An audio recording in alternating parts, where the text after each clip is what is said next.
Mr. Varghese,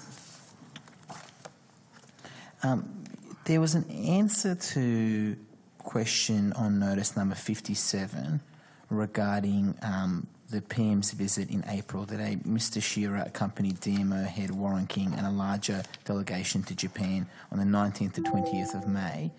I don't know if you've got a copy of your answer to question on notice 57. I think someone's trying to retrieve it. That's all right.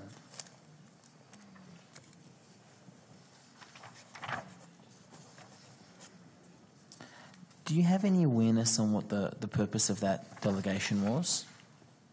Sorry, I think my question number 57 relates to the charter of aircraft by ministers, so I think I better find the one that you're referring to.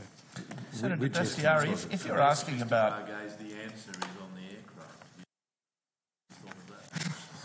aircraft. Senator Dastyari, as usual, Senator Faulkner, you're one step ahead.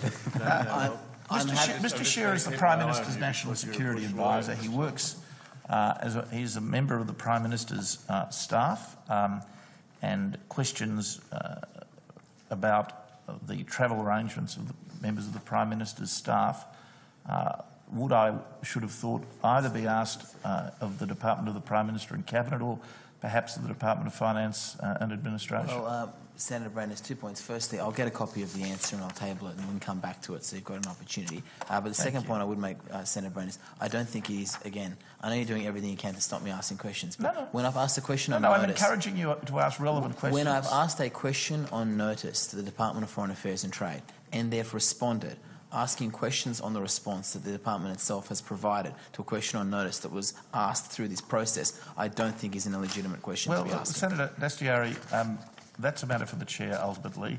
I'm not trying to stop the witness answering questions. As your colleague Senator Faulkner can tell you, before the luncheon adjournment, we had a most fruitful exchange in which a lot of relevant and important public information was elicited without complaint from the government.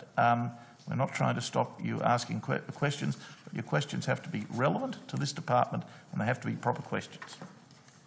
So while the point